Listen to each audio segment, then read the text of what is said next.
Welcome back to Fit Friday. So this tip is going to be kind of similar to one I talked about before, and that is I looked at the inability to do a nice deep squat and thinking it was tight calves, but it wasn't. It was a stability issue. Now I want to look at the inability to do a deep squat because the calves actually are tight.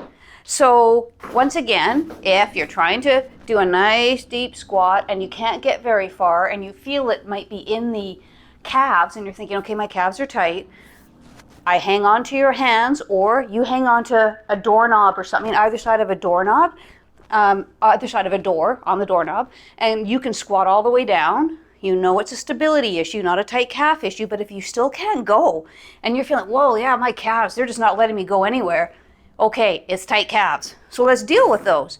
So there's a couple things I wanted to show you. One, now I've got a half roll here in lots of gyms, but if you don't have a half roll handy, you can always use, block of wood or a book, something that's stable though. So make sure it's not on a slippery surface because you're going to have your heels up on it.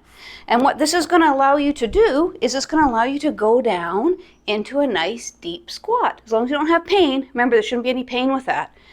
It's good for hip health. It gives us that nice ability to bend and get some good compression in the front of the hip joint, which we tend to lose. So this is great. Using the half roll, getting your heels up, your forefoot is still on the ground. Up and down several times, get a nice warm up in the hips if it feels good. Remember, you're going to reach your butt out behind you so you get a nice good deep squat. And then we need to do something to actually stretch those calves as well to help them. So this helps you get down to the deep squat. You can also use the half roll for stretching. So if I place my forefoot on top of the foam roller and my heel behind, staying on the ground, the other one can be, I tend to do my heel on top and the forefoot forward, wherever you're comfortable though. Bend this back knee. When you bend your knee, you should feel a stretch in the back of your calf.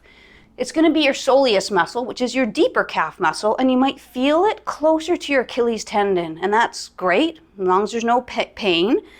You want to make sure the front of your foot and the back of your heel are really in line. So you're not out this way with your foot or this way. They're nicely lined up. You'll get a truer stretch that way. Then you might want to take this front foot forward, straighten that back knee. You're going to get your gastrocnemius muscle, your bigger calf muscle, the one you tend to see on the inside and the outside of your calf. You want to stretch that. And so I'm just going to lean my body forward until I feel a nice stretch on the back of my leg. And you'll tend to feel that a little further up the calf, a little further up from your Achilles tendon. And so stretching guidelines are all over the map. If you already like the way you stretch and you're getting good stuff out of it, great. Otherwise, I kind of say stuff like for a static stretch, try to use your breath rather than counting. So maybe 3 to 5 nice, big, deep breaths. Kind of allows your whole nervous system to relax and allows you to get into that stretch. And then maybe repeat that 2 to 3 times each side.